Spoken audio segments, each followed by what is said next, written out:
नमस्कार, संजीवनी में आप सभी का स्वागत है। आपके साथ मैं हूं खुशबू शर्मा। आज का एपिसोड उन सभी दर्शकों के लिए है जो इस कड़कड़ाती ठंड से बचना चाहते हैं और मौसम का मजा लेना चाहते हैं। तो आगे आधे घंटे तक आप कहीं मत जाइएगा, क्योंकि आज हम आपको कुछ खास बातें बताने वाले हैं जो जाड़ों के मौसम के लिए जरूरी ही नहीं बल्कि बेहद जरूरी है।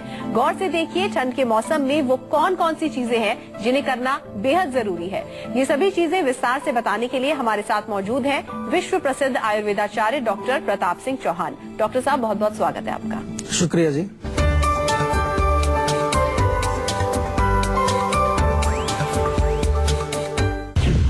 Asthma, blood pressure, joint pain और हार्ट के रोगी हो जाए सावधान, जानलेवा है सर्दी का अटैक। डॉक्टर साहब, हर मौसम कुछ लोगों को अच्छा लगता है और कुछ लोगों को खराब लगता है। अगर सर्दी के मौसम की बात करते हैं तो ये मौसम कुछ लोगों के लिए तो खतरा बन जाता है। ऐसा क्यों होता है डॉक्टर साहब? डेफिनेटली देखिए, जो पेशेंट हैं, अस्थमा के जो रोगी हैं, जोड़ों के दर्द के जो रोगी हैं, या फिर ब्लड प्रेशर वाले जो पेशेंट हैं, क्योंकि ये सब चीजें जो है ठंड के मौसम में ये रोग बढ़ जाते हैं। हार्ट डिजीज से सफरिंग जो पेशेंट्स हैं, और खास तौर से जो ओल्ड पीपल हैं, जो वृद्ध लोग हैं, छोटे बच्चे हैं, वृद्ध लोगों में तो आपने देखा होगा क्योंकि उनकी इम्यूनिटी बहुत कमजोर होती है। कई लोगों को सर्दियां काटनी मुश्किल हो जाती हैं बुढ़ापे में, और काफी लोगों की जो है इवन जो है ओल्ड एज में ठंड की वजह से डेथ भी हो जाती है। तो ये चीजें मौसम जो है, अलग अलग मौसम है, और अलग अलग मौसम अलग अलग टाइप के जो रोगी हैं उनके लिए, किसी के लिए अच्छे होते हैं, किसी के लिए वो जो बहुत अच्छे नहीं होते।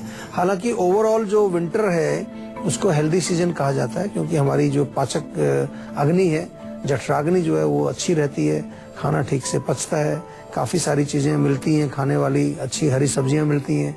लेकिन फिर भी जो मैंने अभी बताया आपको, इन लोगों के लिए ठंड का मौसम थोड़ा सा बहुत अच्छा नहीं होता। लेकिन आज आपके लिए भी हम ठंड के मौसम को अच्छा बनाने के कुछ खास नुस्खे बताएंगे। अगर आप ऐसे रोगों से पीड़ित हैं और ना भी पीड़ित हो, ठंड का आप पूरा आनंद लेना चाहते हैं, तो how can you stay healthy during winter, इसके बारे में काफी चर्चा होगी। ध्यान से सुनते रहिए। काफी नुस्खे भी आपको बताएंगे जिनका आप प्रयोग करके अपने आप को स्वस्थ रख सकते हैं। जी डॉक्टर साहब, तो जब सर्दियां आती हैं तो हार्ट अटैक के मामले जो होते हैं वो कुछ बढ़ जाते हैं, तो ऐसा क्यों होता है और क्या असर पड़ता है हमारे दिल पर सर्दियों का? देखिए, जो हमारा हार्ट है, जैसा आपको मालूम होगा, हार्ट कॉन्टिन्यूसली जो है उसका क्या काम होता है, वो ब्लड को पंप करता है, सारे शरीर में खून पहुंचाने का काम करता है। और खून जब हमारे बॉडी में पहुंचता है तो उससे कई चीजें होती हैं। उससे ऑक्सीजन पहुंचती है हर एक जगह पर, न्यूट्रिशन हर जगह पहुंचता है, और एक बहुत जो अहम काम जो खून करता है कि हमारे बॉडी की हीट को मेंटेन रखता है। तो मान लो बाहर ज्यादा ठंड है तो शरीर भी ठंडा होगा, शरीर ठंडा होगा तो हार्ट को थोड़ा ज्यादा ब्लड पंप करना पड़ेगा, और ज्यादा पंप करने के लिए उसको ज्यादा मेहनत करनी पड़ेगी। इसलिए ठंड के मौसम में हार्ट के जो पेशेंट्स हैं उनको विशेष रूप से ध्यान रखना चाहिए कि वो शरीर को गर्म रखें, क्योंकि जैसे शरीर उनका ठंडा ज्यादा होगा या कि ठंड के संपर्क में ज्यादा आएंगे तो डेफिनेटली हार्ट को ज्यादा काम करना पड़ेगा। और क्योंकि हार्ट ऑलरेडी कमजोर है, कोई उसमें प्रॉब्लम है, तो then it can be a little bit problematic. इसलिए थोड़ा सा आपको शरीर को गर्म रखने की कोशिश करनी चाहिए। जो लोग सर्दी के मौसम में खुले में काम कर रहे हैं या फिर किसान खेतों में काम करते हैं, क्या उन्हें भी हाइपोथर्मिया की शिकायत हो सकती है डॉक्टर साहब? साथ ही ये भी बताइए कि क्या है हाइपोथर्मिया? देखिए, हाइपोथर्मिया जैसा कि शब्द से मालूम चलता है, हाइपो यानी कि लो, और थर्मिया मतलब हीट। सिंपल सी चीज है कि बॉडी में जब हीट कम हो जाए, बॉडी एक विशेष टेम्परेचर पर हमारी काम करती है। आपको मालूम है एक टेम्परेचर है जिसको हम नॉर्मल टेम्परेचर कहते हैं, उससे ज्यादा हो जाए तो भी प्रॉब्लम और कम हो जाए तो भी प्रॉब्लम होती है। तो हाइपोथर्मिया का मतलब होता है कि अगर बॉडी की हीट सडनली एकदम से आपकी डाउन हो जाए, और उसका कारण यही होता है कि जब आप बाहर ज्यादा ठंड में काम करें, या खास तौर से जो लोग ऐसे इलाकों में रहते हैं जहाँ बहुत ज्यादा ठंड होती है, जैसे आपने सुना होगा हमारे कुछ सोल्जर्स भी जो हैं वो सियाचिन एरिया में, या जहाँ पर माइनस में टेम्परेचर होता है, या जो कुछ ऐसे कंट्रीज में लोग रहते हैं, यूरोपियन कंट्रीज हैं, रशिया है, जहाँ पर -10-15 डिग्री तक टेम्परेचर रहता है, तो वहाँ अगर वो प्रॉपर उनको ड्रेस ना मिले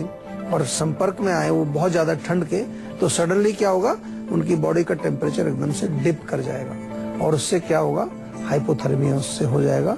और हाइपोथर्मिया के कारण डेफिनेटली बहुत सारे कॉम्प्लिकेशंस होते हैं, मृत्यु तक हो जाती है पेशेंट की, क्योंकि बॉडी को गर्म रखना बहुत जरूरी है, और बॉडी गर्म नहीं रहेगी तो वहाँ के जो हमारे जो भी हिस्सा ठंडा हो गया उसकी मृत्यु हो गई, एक तरह से समझ लीजिए। और लास्ट में आपने सुना होगा जब आदमी की भी मृत्यु होती है तो कई बार कहते हैं ना ये ठंडा हो गया अभी। तो हीट को मेंटेन करना शरीर में बहुत जरूरी होता है। और बच्चों में बहुत ज्यादा आम बात होती है नाक बहना, बार बार गला खराब होना। मेरे साथ भी ये प्रॉब्लम बहुत ज्यादा होती है। मेडिसिन का कोर्स पूरा करने के बावजूद भी ये समस्या बार बार सामने आ जाती है। तो ऐसे केसेस में क्या करना चाहिए और कब ये चीज पता लगे कि हमें डॉक्टर के पास जाना है? देखिए, बच्चों में विशेष तौर से आपने पूछा तो बच्चों में ध्यान रखना चाहिए। अगर बच्चा थोड़ा सा जो है चिड़चिड़ा हो रहा है या बच्चा खाना ठीक से नहीं खा रहा, खासतौर छोटे बच्चे जो अभी चल फिर भी नहीं सकते, अगर वो फीड लेना वो बंद छोड़ दें या फिर वो थोड़ा सा जो है उनको नींद प्रॉपर नहीं आ रही है, या कई बार कहते हैं ना बच्चे थोड़े क्रैंकी हो गए हैं, तो वो जो क्रैंकीनेस या चिड़चिड़ापन उनमें अगर आप देखें तो, या फिर विजिबल आपको हो कि नाक बंद हो गया है, नाक से पानी बह रहा है या पसलियां चल रही हैं, तो ये सब संकेत हैं कि बच्चे को डेफिनेटली कोल्ड हो गया। कभी कभार उनका स्टूल का कलर भी चेंज हो जाता है, कलर जो है कुछ ग्रीनिश हो जाए या और कुछ अलग टाइप का उसमें कुछ झाग टाइप की चीजें दिखने लगे। तो बड़ा अच्छा ये क्वेश्चन आपने पूछा, क्योंकि छोटे बच्चों में कभी कभार हम लोग ये समझ लेते हैं कि हमें ठंड नहीं लग रही है तो बच्चे को भी नहीं लगेगी, लेकिन वो उनकी इम्यूनिटी कमजोर होती है। तो ऐसे कोई भी लक्षण अगर आप देखें तो तुरंत आपको जो है क्या करना है, बच्चों के लिए बहुत अच्छा एक उपचार है, अदरक का रस निकालिए ताजा, उसमें इक्वल क्वांटिटी में शहद मिला करके एक मिक्सचर बनाइए और इसको थोड़ा थोड़ा बच्चों को दीजिए। और दूसरी चीज, जैसा कि आपने कहा कि आपको भी बार बार ऐसी प्रॉब्लम हो जाती है, आपको कोर्स लेना पड़ता है मेडिसिन का फिर दोबारा, दैट मीन्स कि हम रूट कॉज को अभी ठीक नहीं कर पा रहे हैं। और मैं बार बार आपको यही कहता हूँ कि कोई भी रोग हो, चाहे वो ठंड लगने का हो या एलर्जी हो या कोई भी, आपको सबसे पहले ये पता लगाना पड़ेगा कि आपको वो प्रॉब्लम हो क्यों रही है, दूसरे व्यक्ति को क्यों नहीं हो रही है, आपके घर में हो। तो उसके लिए क्या करना है, आपके पास है हमारा सेहत का नंबर, हमारी जीवा के डॉक्टर्स की टीम, लगभग 150-200 डॉक्टर्स हमारे दिन भर यही काम करते हैं, आपकी सेवा करते हैं, आपसे बातचीत करते हैं। तो उनसे बात करिए, उनको अपना रोग समझाइए और आयुर्वेदिक उपचार कराइए। जी डॉक्टर साहब, बहुत ही ज्यादा सरल उपाय आपने बताया जो हम सब आसानी से कर सकते हैं अपने लिए और छोटे बच्चों के लिए भी। लेकिन डॉक्टर साहब, एक और प्रॉब्लम होती है बहुत ज्यादा सर्दियों में कि स्किन हमारी बहुत ड्राई हो जाती है, तो मॉइस्चराइजर लगाने के बाद भी ये प्रॉब्लम बनी रहती है। ऐसे में क्या करना चाहिए? और एक और चीज यहाँ पर है कि ऊनी कपड़े जब पहनते हैं, सर्दियों में पहनना भी जरूरी होता है, उसके बाद इचिंग होने लगती है कई बार, तो ऐसे में क्या कुछ करना चाहिए? देखिए, ये भी बड़ा अच्छा एक बड़ा कॉमन सा ये समस्या है लोगों में, लेकिन मैं आपको हमेशा बताता हूँ कि उसका रूट क्या है। लोग क्या करते हैं कि ड्राई स्किन होती है। नंबर एक तो विंटर में ड्राई स्किन होना एक नेचुरल चीज है, क्योंकि विंटर जो बाहर ठंड है, ठंड की वजह से हमारी स्किन में ड्राइनेस आती है। दूसरी, ठंड के समय में अगर आप जो है ठंडी चीजों का सेवन कर रहे हैं, आजकल तो मैंने देखा है लोग ठंड में भी आइसक्रीम खाते हैं, ठंड में जो है रूखी सूखी क्रंची क्रिस्पी चिप्स पॉपकॉर्न ऐसी सूखी चीजें आप खा रहे हैं। तो एक तो जो है पहले ही मौसम की वजह से हमारी त्वचा सूखी हुई है, फिर हम भोजन भी ऐसा ही खा रहे हैं इंटरनल जो ड्राइनेस पैदा करता है, तो ये गड़बड़ है, इसको नहीं करना चाहिए। और तीसरी चीज, लुब्रिकेशन के नाम पर क्या लगाते हैं हम? मॉइस्चराइजर लगा रहे हैं। मॉइस्चराइजर तो केमिकल होता है, तो उसमें केमिकल लगाने से थोड़ी देर के लिए आपको लगेगा कि वो हो गया है थोड़ा सॉफ्ट, बट अल्टीमेटली वो भी ड्राइनेस पैदा करेगा। तो आपको क्या लगाना है? जब कोई चीज सूखेगी तो उसमें तेल लगाना चाहिए। तो तेल कई प्रकार के आपके घर में है, सरसों का तेल है, तिल का तेल है, बादाम का तेल है, नारियल का तेल है, जो भी आपको सूट करता है वो तेल से मालिश करिए। सर्दियों में मालिश बहुत फायदा करती है। अगर त्वचा को आपको मुलायम रखना है तो मालिश करिए, तेल लगाइए और कुछ मत लगाइए। और इंटरनल लुब्रिकेशन का भी इसमें बहुत महत्व है, यानी कि अंदर भी भोजन में कुछ चिकनाई का सेवन करें, घी खाएं, मक्खन खाएं, थोड़ा सा जो है ऑलिव ऑयल का आप सेवन करें, तो चीजें अंदर से भी लुब्रिकेशन होगी, तो फिर बाहर भी आपकी त्वचा लुब्रिकेटेड रहेगी। जी बिल्कुल डॉक्टर साहब, जैसे कि आपने बताया कि तेल लगाना चाहिए और मॉइस्चराइजर या केमिकल्स जो होते हैं वो नहीं लगाना चाहिए। लेकिन आज की जो जनरेशन है उसके साथ प्रॉब्लम ये है कि उन्हें तेल से स्मेल आती है, और अगर उन्हें मसाज भी करनी है तो भी वो क्रीम से करते हैं, तो ऐसे में क्या करना चाहिए? तो फिर जीवा में आना चाहिए, क्योंकि जीवा में हमने बड़े अच्छे तेल बनाए। मसाज ऑयल हमारा इतना बढ़िया है, वो हैवी भी नहीं है, लाइट है और बड़ी अच्छी उसमें स्मेल आती है। और डॉक्टर साहब, अगला सवाल उन लोगों से जुड़ा है जो लोग सर्दियों में नहाते नहीं है या बहुत बहुत दिनों तक नहीं नहाते हैं। तो डॉक्टर साहब, एक चीज मुझे पूछनी है कि ना नहाने से क्या कुछ स्किन प्रॉब्लम्स उन्हें नहीं होती, बल्कि सर्दियों में ऐसा होता है, बड़े बुजुर्ग ये कहते हैं कि ना नहाने से ज्यादा ठंड लगती है।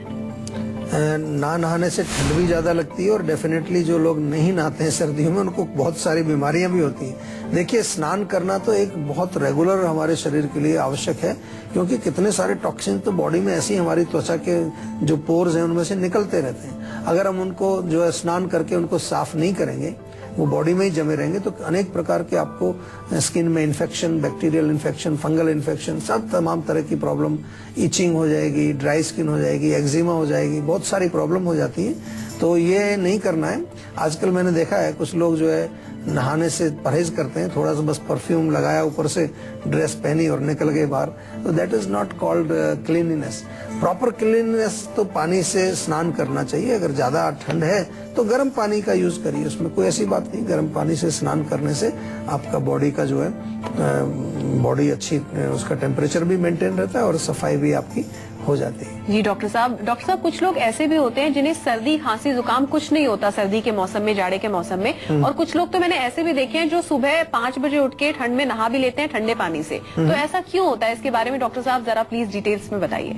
देखिए, इम्यूनिटी का इशू है ये। कुछ लोग जो है उनकी रोग प्रतिरोधक शक्ति जो है वो मजबूत होती है, तो दे कैन हैंडल, इवन जो है ठंड को भी हैंडल कर लेते हैं और जो है ठंडे पानी से स्नान भी कर लेते हैं। बल्कि ठंडे पानी से स्नान करने की आदत भी पड़ जाती है किसी को। बॉडी का एक बड़ा अच्छा हमारा सिस्टम है कि इसको जैसा हम ढालें वैसा ही ढल जाती है। तो कभी कभार हमने देखा कि कुछ लोगों का बचपन से एक ये रहता है, और खासतौर से अगर ताज़ा पानी कहीं मिले आपको, जैसे पहले लोग हैंडपंप यूज करते थे या ट्यूबवेल का डायरेक्ट पानी, तो वो बहुत ठंडा नहीं होता, गर्म होता है, थोड़ा कोसा होता है, उससे नहाने में काफी जो है इजी रहता है। और इसके साथ साथ मैं ये भी कहूँगा कि थोड़ा सा जो है आपका जो इम्यूनिटी है उसको स्ट्रांग रखना चाहिए। तो जो लोग इम्यूनिटी स्ट्रांग होगी वो कर सकते हैं। जिनकी इम्यूनिटी कमजोर रहती है या जिन्होंने बॉडी को बहुत नाजुक बना लिया, आजकल मैं देखता हूँ कि बच्चों को ज्यादा बीमारियां क्यों आ रही हैं कि ना तो हम उनको कहीं बाहर जाने देते हैं, ना हम उनको मिट्टी में खेलने देते हैं, ना हम उनकी कहीं ऐसा उनका मौका देते हैं कि वो हमारी एनवायरनमेंट से कोई इंटरेक्शन करके उनकी बॉडी में कुछ इम्यूनिटी बढ़े। तो बहुत ज्यादा केयर करने से भी बच्चे कमजोर हो जाते हैं। उनको थोड़ा बहुत जो है रफ एंड टफ बनाने की कोशिश आपको करनी चाहिए। जी बिल्कुल, आपने ये बात बहुत अच्छी कही कि बहुत ज्यादा जब हम कॉशियस हो जाते हैं, बहुत ज्यादा केयर करने लगते हैं, तो अक्सर हम बीमार पड़ जाते हैं, और वैसी आदत हम बच्चों को भी डाल देते हैं। कुछ जगहों में दिन का तापमान 15 डिग्री रहता है और रात का तापमान 3 डिग्री तक गिर जाता है। ऐसे में डॉक्टर साहब, इस कुल्फी जमा देने वाली ठंड में बुजुर्गों का ख्याल कैसे रखें? बुजुर्गों को तो विशेष ध्यान रखना चाहिए ठंड में, और खास तौर से बाहर ना निकलें जब तक के थोड़ा सा गर्माइश नहीं आती है। मैंने देखा कि कुछ लोग जो है एक मॉर्निंग वॉक की उनकी आदत होती है, तो मॉर्निंग वॉक में वो निकल जाते हैं सैर करने के लिए, तो सैर उनको नहीं करना चाहिए। कोशिश करें कि जब धूप निकल आए, थोड़ा मौसम अच्छा रहे, कहीं बालकनी में बैठें, आंगन में बाहर बैठें, थोड़ा सा मालिश करें अच्छी तरह से, गर्म पानी से स्नान करें। और खाने पीने में विशेष ध्यान रखना है कि बुजुर्ग लोगों को सर्दियों में विशेष रूप से कुछ आजकल बनाते हैं हम लोग, पिन्नी बनाते हैं, लड्डू बनाते हैं, उसमें ड्राई फ्रूट्स वगैरह डाल करके, या तिल के लड्डू खाएं, या जो है मेथी के लड्डू भी बनाए जाते हैं। वो अनेक प्रकार की चीजें हमारे यहाँ प्रचलित हैं। लेकिन सबसे बड़ी प्रॉब्लम ये है कि जो चीजें प्रचलित थी हमारे कल्चर में, उनको बिल्कुल छोड़ दिया हम लोगों ने। अब बस एक ही चीज रह गई है, एक ही तरह का जो है पूरे साल खाना चलता है, एक ही तरह की चीजें। लेकिन हमारे यहाँ पहले ऋतुचर्या के अनुसार, यानी कि मौसम के अनुसार खान पान बदलते थे, और सब चीजें जो है रहन सहन भी हमारा ऋतु के अनुसार ही होता था। तो उसको हमें दोबारा रिवाइव करना है, और यही काम हम जीवा के माध्यम से कर रहे हैं। और हम ये चाहते हैं कि घर घर में दोबारा से आयुर्वेद आए, और आयुर्वेद जब आएगा तो आप स्वस्थ भी रहेंगे और सुखी भी रहेंगे, ये बिल्कुल पक्की गारंटी है। कॉलर हमारे साथ इस वक्त जुड़ गए हैं मुंबई से चंदन। चंदन, क्या है आपका सवाल? सर, मेरे पेट में दर्द ऐसा रहता है। पेट में दर्द किस जगह होता है? नाभि के ऊपर, नीचे, या पूरे पेट में? कहाँ होता है? मतलब लेफ्ट साइड में, नाभि से थोड़ा लेफ्ट साइड में होता है। नाभि से थोड़ा लेफ्ट साइड में। और दर्द क्या बहुत तेज होता है, मीडियम रहता है, या बहुत लो? कभी कभी होता है। कभी कभी। खाने के बाद खाली पेट कुछ देखा आपने, कोई कनेक्शन? खाली पेट होता है? हाँ जी। देखिए, मोस्टली जो है ये जो जगह आपने बताई नाभि के लेफ्ट साइड में, तो हम इसको जो है थोड़ा यही कह सकते हैं कि वहाँ कोई स्वेलिंग हो सकती है, या कभी कभार गैस का दर्द होता है वहाँ पर, विंड फॉर्मेशन अगर हो। और खाली पेट मैंने देखा है बहुत लोगों को, जब खाली पेट रहता है तो उनको गैस ज्यादा बनती है, खाना खाने के बाद वो थोड़ा सा शांत हो जाता है। तो आपको एक छोटा सा नुस्खा मैं बताऊंगा, इसको जरूर बनाएं। और जैसा कि हम बार बार कहते ही हैं आपको कि प्रॉपर इलाज के लिए आयुर्वेदिक दवाइयाँ हर रोग के लिए उपलब्ध हैं, लेकिन रोग को पहले समझा जाता है और उसके बाद दवाइयाँ। तो आपको करना क्या है, अभी फिलहाल 4 चीजें लेनी है। सौंफ, जीरा, धनिया। सौंफ, जीरा, धनिया ये 20-20 ग्राम ले लीजिए और इसमें 5 ग्राम जो है भुनी हुई हींग मिला दीजिए। तो ये आपका बढ़िया एक मिक्सचर बन जाएगा। इस मिक्सचर में से आप 1-1 चम्मच खाना खाने के बाद गुनगुने पानी से लगातार सेवन करेंगे तो आपका पेट दर्द भी ठीक होगा, पाचन भी अच्छा होगा, विंड फॉर्मेशन भी नहीं होगी।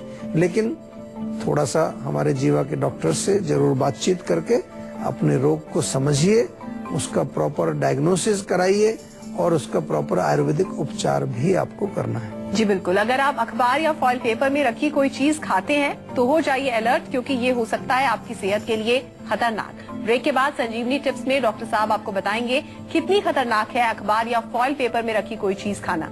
साथ ही हेल्थ से जुड़ी अगर आपको किसी भी तरह की कोई भी परेशानी है तो आप हमारे सेहत के नंबर 0129404004 पर कॉल कर अपना फोन नंबर जल्द से जल्द रजिस्टर करा सकते हैं। उसके बाद डॉक्टर चौहान के पैनल के डॉक्टर आपको खुद फोन कर आपकी सेहत से जुड़ी परेशानियों को सुलझाएंगे। इसीलिए आप कहीं मत जाइए और देखते रहिए अपना मनपसंद हेल्थ शो संजीवनी, ताकि स्वस्थ रहे आप।